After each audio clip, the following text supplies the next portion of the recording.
Assalamualaikum warahmatullahi wabarakatuh. Rabbi shrah li sadri wa yassir li amri wahlul 'uqdatam min lisani yafqahu qawli. Good morning everyone. It's nice to see you all and thank you for coming.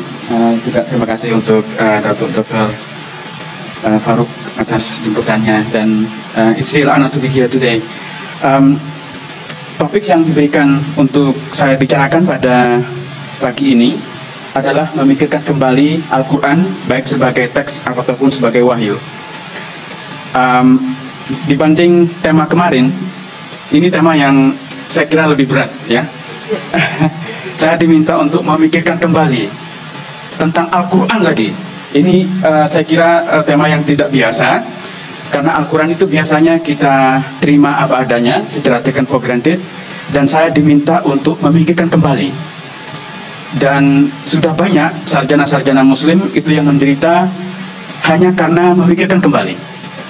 Dan saya diminta untuk memikirkan kembali. Jadi saya harus siap-siap untuk juga menderita pada siang ini.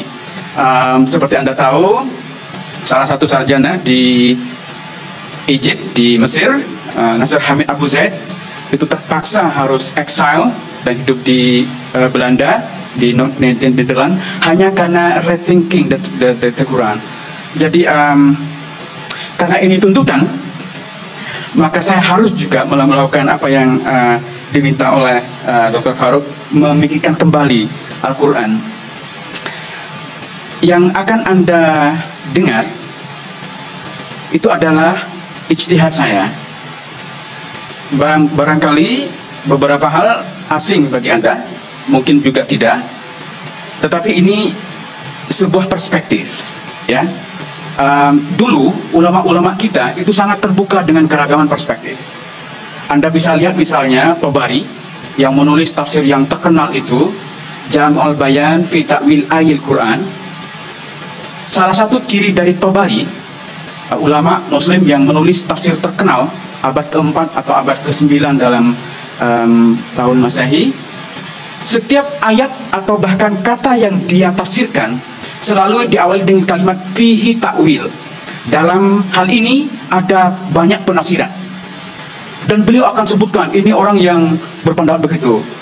Dia akan mengatakan ini orang-orang yang mengatakan, disebut dengan riwayatnya. Ini juga yang akan mengatakan berbeda. Jadi ulama dulu itu sangat terbuka dengan keragaman pandangan, bahkan terhadap pendapat-pendapat yang dia tidak setuju. Coba kita bandingkan sekarang, kita yang hidup di abad 21. Jangankan kita mengutip pendapat orang yang berbeda di buku kita, kita tidak mengutip, bahkan kita menghajar, menghina, mengkondem orangnya, bukan bahkan pendapatnya. Nah, yang ingin saya ajukan adalah satu perspektif yang mungkin berbeda, tetapi saya sebenarnya mengikuti tradisi klasik bahwa keragaman pandangan itu harus kita rayakan, harus kita celebrate. Saya akan fokus pada dua hal, karena diminta untuk bicara tentang Quran baik sebagai teks ataupun sebagai wahyu. Ini yang akan menjadi, saya memang persiapkan prepare PowerPoint in English. Mungkin ada perbedaan kata, istilah, pengucapan dan seterusnya. I hope the slide in English would help somehow. Saya akan pertama melakukan pada sejarah teks Al-Quran dan apa kaitannya dengan pemahaman baru terhadap wahyu. Ya, jadi ini yang akan menjadi fokus pembicaraan saya pada siang ini. Nah, mari kita mulai dengan yang pertama tentang teks Al-Quran. Dalam sumber-sumber tradisional, kalau Anda baca misalnya Sirah Nabawiyah, ya, baik karya ulama-ulama awal seperti Ibn Hisham yang menulis karya Biography of the Prophet, The Life of the Prophet, Sirah Nabawiyah. Beliau itu meninggal tahun 150 Hijriah atau 767 Masehi. Dan juga karya-karya setelahnya, kalau Anda baca Tarikh Tabari, Futuh Buldan dan seterusnya, Anda akan melihat bahwa Al-Quran digambarkan sebagai turun di daerah yang sangat primitif, di Mekah dan Madinah, yang digambarkan dalam deskripsi the environment within which the Quran emerged as pagan in nature. Mereka adalah orang-orang musyrik yang punya peradaban yang primitif. Bahkan disebutkan Umar bin Khattab, khalifah kedua, itu disebutkan ketika masih masih hidup dalam masa jahiliyah, dia menguburkan anaknya hidup-hidup. Ya, saking primitifnya, Anda tidak mungkin membayangkan lingkungan iklim yang lebih primitif seperti yang digambarkan oleh Al-Quran, oleh sumber-sumber Muslim. Ya. Jadi Al-Quran itu digambarkan turun di daerah yang primitif, orang-orang yang menyembah berhala. Mereka membuat berhala dan menyembahnya sendiri. Ini yang digambarkan dalam sumber-sumber tradisional yang sudah hampir disepakati oleh para ulama sekarang. Nah, saya ingin menantang Anda. Kalau Anda membaca Al-Quran, Anda akan punya kesan yang berbeda tentang audiens Al-Quran. Audiens Al-Quran itu jauh dari kesan primitif. Ya, ini sesuatu yang menjadi aneh. Kalau saja Al-Quran turun di wilayah Mekah dan Madinah yang primitif, yang menyembah berhala, Anda tentu akan berharap, you expect to find penjelasan tentang teologinya orang-orang pagan, teologinya orang-orang musyrik, dan Anda tidak akan pernah mendapatkan dari dalam Al-Quran. Satu-satunya ayat yang menyebut tentang Tuhannya orang-orang musyrik itu hanya satu kali dalam Al-Quran, di surat 53, surat An-Najm, ya, yang ayat 18 itu menyebut ada Al-Manat, Al-Uzza, Al-Uzza dan Al-Manat. Itu satu-satunya tempat di dalam Al-Quran di mana Tuhannya orang-orang musyrik disebut. Ini aneh. Kalau Anda misalnya sekarang di KL, Anda tidak pernah ke Amerika, ya, Anda menulis tentang kehidupan orang-orang di KL. Kemudian buku Anda tidak akan pernah menyebut Donald Trump. Tidak akan pernah menyebut Donald Trump. Karena yang Anda ketahui adalah masyarakat Muslim di KL. Ini kan aneh dengan Quran yang kita punya. Digambarkan turun di Mekah Madinah yang pagan, orang-orang musyrik, tapi diskusi tentang teologinya orang-orang musyrik tidak ada dalam Al-Quran. Dan yang kita saksikan justru sebaliknya. Yang banyak terdapat dalam Al-Quran adalah penjelasan atau dalam tanda garis miring kritik terhadap teologinya orang-orang Kristen dan Yahudi. Nah, masihkah Anda akan percaya dengan sumber-sumber Muslim yang menggambarkan bahwa Al-Quran itu diturunkan di Mekah dan Madinah yang primitif, yang menyembah berhala? Padahal yang disebut dalam banyak ayat dalam Al-Quran adalah kritik-kritik terhadap teologinya orang-orang Kristen dan Yahudi. Nah, sekarang Anda mulai memikir, pasti tidak mungkin Al-Quran ini turun di daerah primitif seperti yang digambarkan dalam sumber-sumber Muslim yang kita miliki. Karena itu,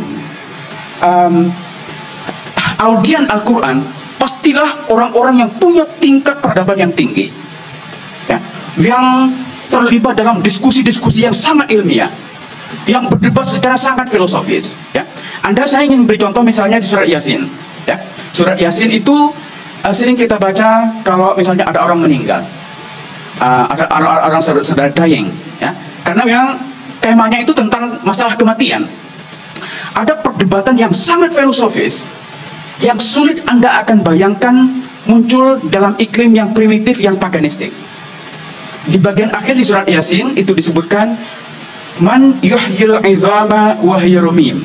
Ini perdebatan tentang kebangkitan itu setelah kita mati nanti. Itu kebangkitan melibatkan fisik atau semata-mata kebangkitan roh, spirit. Ini perdebatan yang muncul pada zaman Plato di Yunani. Perdebatan yang sangat filosofis, sangat canggih. Kul man yuhyil izama wa hiya. Say, who will give the life to bone that are utterly rotten, yang sudah hancur lebur. Kalau sudah tulang-tulang hancur lebur, siapa yang akan membangkitkan kembali menjadi satu tubuh yang utuh? Ya. Ini kan mustahil secara logika. Karena begini, tubuh manusia ini, tubuh our body consists of 75% itu unsur air. 75% unsur air. Kalau kita mati, kita dikubur, 75% unsur airnya diserap oleh binatang, oleh tumbuh-tumbuhan, cacing, ulat. Mati, tumbuh-tumbuhan dimakan buah oleh orang. Jadi untuk membangkitkan satu orang manusia seperti saya, Tuhan itu harus mengembalikan unsur-unsur yang saya miliki, yang diserap oleh binatang, oleh tumbuh-tumbuhan. Ribuan jutaan tumbuh-tumbuhan harus dikembalikan yang menyerap daging atau unsur apa namanya unsur air dari saya. Jadi ini kan mustahil secara logika, kata orang-orang yang menjadi audien Quran. Dan Al-Quran mengakui bahwa itu mustahil secara logika. Jadi maksudnya perdebatannya sangat-sangat filosofis dan canggih dan sangat sophisticated. Karena itu jawaban Al-Quran adalah Qul yuhyihalladzi ansha'aha awwala marrah. Yang akan menghidupkan kembali, the one who will give life to it, to the bone yang sudah hancur lebur, adalah the one who create them for the first time. Ini masih, jadi tidak ada yang mustahil secara logika. Alladzi ja'ala lakum minasyajaril akhdari nara. Dia, he is the one who create fire out of from a green tree. Minasyajaril akhdari nara. Jadi Tuhan itu bisa menciptakan api yang panas dari kayu-kayu yang hijau, akhdari naro. Ini kan mustahil secara logika, tapi kata Tuhan, kata Al-Quran, tidak ada yang logically impossible for God. Perdebatan seperti ini tidak mungkin Anda bayangkan, ini poin saya, akan lahir di daerah yang primitif seperti yang digambarkan dalam sumber-sumber Muslim. Belum lagi kalau Anda bicara tentang perdebatan teologis. Jadi audiens Al-Quran itu sangat berbeda dengan yang digambarkan dalam sumber-sumber Muslim. Ini cara kita untuk memulai rethinking. Jadi hal-hal yang kita anggap taken for granted itu bahwa itu benar, sebenarnya sangat problematik. Ya, sumber-sumber Muslim yang menggambarkan bahwa Islam ini apa namanya Islam dan Al-Quran turun di Mekah, di Madinah yang pagan, yang primitif, itu tidak terkonfirm dari teks-teks Al-Quran sendiri. Ini satu cara untuk menantang Anda memulai rethinking, perlunya rethinking bahwa hal-hal yang Anda anggap sebagai benar itu sebenarnya tidak terkonfirmasi dengan Al-Quran. Karena itu ada orang yang cukup gila, namanya John Wansbrough. Dia seorang sarjana besar di Inggris, yang karya-karyanya sangat sulit untuk kita baca, menulis dua buku yang terkenal. Salah satunya ini, judulnya The Sectarian Milieu. Buku yang kedua terbit hampir bersamaan tahun 78, tahun 77-78, itu berjudul Quranic Studies. Wansbrough ini kita boleh tidak setuju dengan jawabannya, tapi dia telah mengadres persoalan yang penting. Sebab kata dia, kalau kita melihat dalam teks Al-Quran dengan perdebatan yang sangat sophisticated, perdebatan teologis dengan orang-orang Kristen dan Yahudi, maka tidak mungkin kita bayangkan Al-Quran ini akan turun di Mekah dan Madinah. Tidak mungkin. Seperti yang saya tadi contohkan itu. Kalau Anda menulis buku di KL, ya, Anda tertutup di sini, tidak tahu apa-apa tentang dunia luar, Anda tidak akan menulis tentang sejarah Donald Trump. Tidak mungkin. Anda akan menulis hal-hal yang Anda ketahui di sini, tentang kehidupan, tentang macetnya jalan, traffic dan seterusnya, di sini di KL. Tapi kenapa Al-Quran itu merekam perdebatan yang sangat filosofis, yang sangat teologis, yang sangat sophisticated terhadap orang-orang Yahudi dan orang-orang Kristen? Kata orang yang gila ini, John Wansbrough, pastilah, ini kita boleh tidak setuju dengan jawabannya. Kata dia, pastilah Al-Quran ini tidak mungkin turun di Mekah dan Madinah.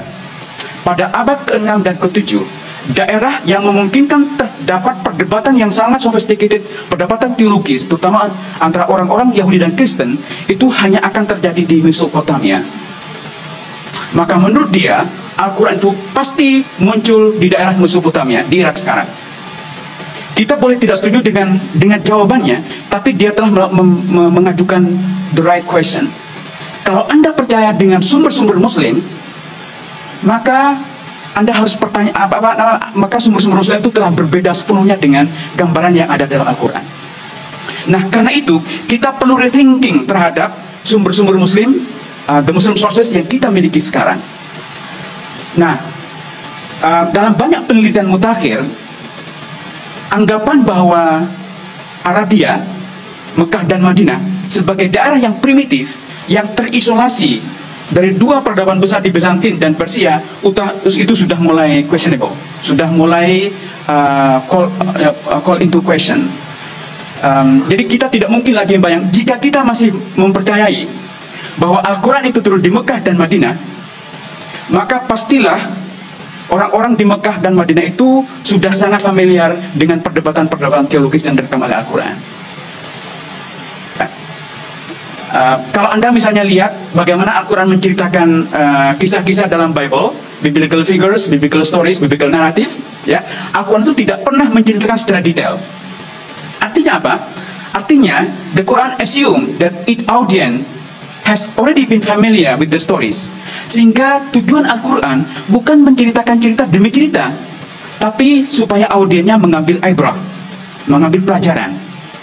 Karena Al-Quran itu sudah mengasumsikan audiensnya itu familiar dengan perdebatan teologis, cerita-cerita dalam Bible. Ini lagi-lagi mendorong kita untuk mempertanyakan sumber-sumber Muslim yang kita miliki. Masihkah kita percaya bahwa audience within which the Quran emerge itu pagan, itu musyrikun? Ada seorang sarjana namanya Gerard Houghting, sarjana yang sangat terkenal, karya-karyanya sangat berpengaruh sekarang. Sudah sangat senior. Penelitian Gerard Houghting ini hanya menyangkut kata-kata musyrik dalam Al-Quran. Itu kurang ajarnya orientalis, ya. Hanya mengkaji satu kata musyrik dalam Al-Quran, dan dia menjadi profesor musyrik. Tapi tidak lucu ya, anda serius sekali. Saya sebenarnya ingin bercanda bahwa ada profesor dia, karena dia penelitiannya tentang kata musyrik, dia menjadi profesor yang sekarang sangat disegani dan menjadi salah satu sarjana besar dalam Quranic Studies di Inggris sekarang. Menulis buku judulnya The Idea of Idolatry, the idea tentang patung.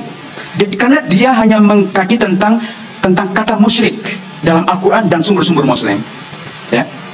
Jadi menurut analisis Houghting ini, kata musyrik itu sebenarnya pernyataan polemik Al-Quran, ya, itu pernyataan polemik Al-Quran, dan pernyataan ini adalah pernyataan yang sangat subjektif, karena orang-orang yang dituduh Al-Quran sebagai musyrik belum tentu mereka mengakui dirinya sebagai musyrik, ya. Saya contoh misalnya, kalau Anda sering datang ke kuburan, ya, Anda atau minta blessing, minta syafaat ke mufti, ya, kalau itu yang sering Anda praktekkan, kemudian Anda ceritakan itu ke orang-orang Wahabi di Saudi, Anda sudah bisa mengira apa yang akan dikatakan oleh orang-orang Wahabi Saudi? Anda pasti akan dikatakan musyrik. Tapi apakah Anda mengaku sebagai musyrik? Tidak. Jadi pernyataan musyrik dari orang-orang Wahabi Saudi itu adalah pernyataan polemis. Mereka tahu bahwa Anda sebenarnya Muslim, tapi karena Anda tidak sejalan dengan keyakinan orang-orang Wahabi, maka Anda dituduh sebagai musyrik. Padahal Anda bukan musyrik. Jadi Al-Quran ketika menggunakan ini argumennya Houghting, Al-Quran ketika menggunakan kata musyrik, polytheist, itu adalah pernyataan polemis. Kalau Anda masih yakin bahwa Al-Quran itu turun di Mekah dan Madinah, yang cukup familiar dengan dengan teologi orang-orang Kristen dan Yahudi, dan itu yang menjadi address, dan mereka dituduh musyrik oleh Al-Quran, itu adalah pernyataan polemis. Al-Quran tahu bahwa mereka sebenarnya tidak musyrik. Dalam polemik, ya, dalam polemik, what is the purpose of polemic? To win over the argument. Dalam polemik, tujuannya adalah memenangkan perdebatan. Jadi Al-Quran sedang berdebat dengan orang-orang Kristen dan Yahudi, dan karena itu menggunakan kata musyrik. Jadi musyrik yang digambarkan dalam Al-Quran, Anda jangan bayangkan seperti yang ada dalam sumber-sumber Muslim, yang adalah orang yang membuat patung dan kemudian menyembahnya. Tidak harus. Tidak harus. Jadi kalau kita meneliti Al-Quran dengan lebih kepala dingin dan tidak terbatas dibatasi oleh literatur yang kita miliki, maka kita akan punya insight yang berbeda, ya. Ada profesor lain di Amerika, itu namanya David Powers. David Powers ini hanya meneliti satu kata yang muncul dalam Al-Quran, yaitu kata kalalah, ya, kata kalalah. Kalau musyrik ini muncul banyak sekali dalam Al-Quran, tapi kata kalalah itu hanya muncul sekali, dan ini kemudian disebut dengan hafak legomenon dalam bahasa Madura. Sekali. Hafak legomenon itu artinya satu kata atau istilah yang hanya muncul sekali dalam Al-Quran. Itu disebut dengan hafak legomenon. Kenapa misalnya hanya satu kata kalalah muncul dalam Al-Quran? David Powers, seorang profesor yang karyanya sangat disegani, menulis banyak buku hanya meneliti hanya kata kalalah dalam sumber-sumber Muslim. Jadi manuskrip Quran yang kuno di hampir seluruh dunia, yang ada di Samarkand, ada di Istanbul, ada di Paris, ada di Mesir, semua diteliti oleh dia, termasuk manuskrip yang tahun 72 ditemukan di Yaman, sekarang dikenal dengan manuskrip Sana'a, ya. Tahun 72 di Sana'a, di Yaman, ibu kota Yaman, itu ada masjid yang direstorasi, masjid yang kuno sekali, dan di atapnya itu, di ceilingnya itu ditemukan fragment of the Quranic manuscript. Dan sekarang fragmen manuskrip ini disimpan di perpustakaan di Birmingham di Inggris, dan dilakukan penelitian. Jadi sudah ada penelitian radiokarbon dan seterusnya yang sangat ilmiah, dan diakui ini sebagai Quran yang paling tua yang kita miliki sekarang, yang kemungkinan bisa dilacak hingga abad ke-7. Artinya ketika Nabi Muhammad masih hidup. Bahkan ini yang agak kontroversi, bahkan bisa pula manuskrip ini bisa dilacak bahkan sebelum Nabi Muhammad masih hidup. Ini memang menjadi kontroversi dan saya tidak akan masuk ke situ karena berbahaya. Tapi poin saya adalah David Powers itu meneliti kapan, apakah di semua manuskrip itu ada kata kalalah tidak. Itu dia. Jadi kita ya, orang-orang Islam ya, yang kita beriman terhadap Al-Quran, terhadap sumber-sumber kita itu malas mengkaji sumber-sumber yang kita miliki. Orang-orang orientalis yang tengik, yang kurang ajar itu, mereka tuh meneliti, mengkaji, mencari kemana manuskrip yang mungkin ada, dan mereka siang malam itu membongkar teks-teks. Kita itu tidak. Kita ini yang kita biasa sebut sebagai captive mind. Ya, kita ini, pikiran kita itu sudah tertutup, sudah terpenjara, captive oleh apa yang diajarkan oleh guru-guru kita. Kita tidak lagi membongkar, melakukan apa yang diusulkan oleh Datuk Farouk sebagai memikirkan kembali. Itu maksud saya. Ya, nah itu kalau kita melihat perdebatan mutakhir tentang sejarah Quran, ya, bahwa ada problem dari sumber-sumber yang kita miliki. Ya. Bagaimana kalau kita melacak sumber-sumber Muslim sendiri? Apakah gambaran tentang sejarah Quran itu masih seperti yang sejauh ini kita terima, taken for granted, bahwa Al-Quran itu ya sudah dikumpulkan pada masa Abu Bakar, kemudian pada masa Utsman disatukan bacaannya, dan karena itu teks that we have today itu disebut Rasam Utsmani, karena kita yakini itu sudah berasal bisa dilacak dari produk yang awal sekali pada masa Utsman. Anda harus ingat begini, sejarah semua kitab suci, proses kanonisasinya menjadi teks yang textus receptus, yang diterima, itu membutuhkan periode yang lama sekali. Ya. Anda bisa misalnya sebut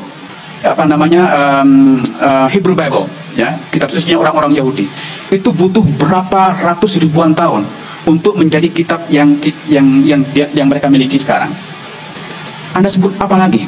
Kitabnya orang-orang Kristen, the Bible, Old dan New Testament, itu butuh berapa ratus tahun dari sejak Yesus disappear. I don't want to call it mati atau apa, karena itu perdebatan teologis. Nanti malam Anda datang kalau mau terlibat perdebatan teologis tentang apakah Yesus mati atau tidak dan seterusnya.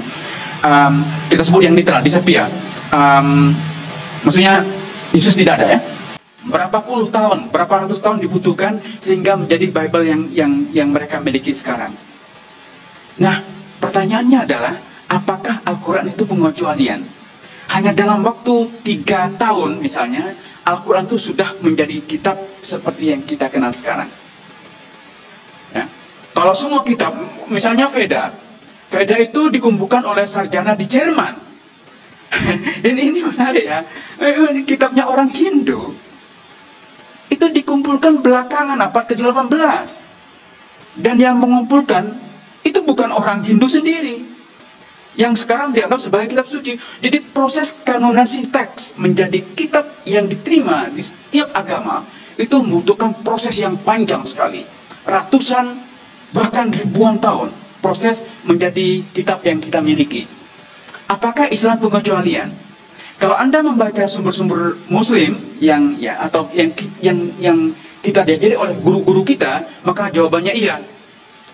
kitab suci Muslim itu pengecualian, karena dari zaman Abu Bakar Utsman sudah dikumpulkan menjadi satu mushaf, ya. Itu yang kita imani secara taken for granted, bahwa Islam is an exception, pengecualian. Tapi kalau melihat dari perdebatan dalam kesarjanaan mutakhir, itu susah dipertahankan. Bahkan kalau kita mengkaji sumber-sumber Muslim sendiri, ya, anggapan bahwa kanonisasi, the canonization of the Quran sebagai dalam proses yang sangat singkat, itu juga sebenarnya tidak terkonfirmasi. Memang kenapa kemudian riwayat-riwayat seperti ini tidak banyak kita temukan? Karena kitab-kitab yang kita miliki itu ditulis ketika pandangan bahwa kitab Al-Quran telah menjadi satu mushaf sangat awal pada zaman Abu Bakar dan Utsman, itu sudah menjadi pandangan ortodoksi. Maka semua yang bertentangan dengan pandangan yang ortodoks itu disuppress, ya. Tetapi itu sebenarnya masih ada, ya, masih ada buku-buku tertentu yang merekam kemungkinan proses redaksi Al-Quran. The process of the redaction of Quran, itu take longer time than what we believe.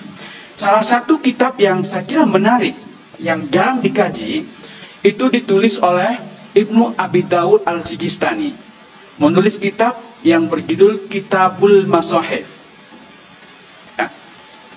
Saya ingin menantang Anda saja yang aktif di dunia reveal knowledge dan seterusnya. Anda bisa baca buku ini, Kitabul Masahif. Bahkan dari judulnya saja sudah menarik.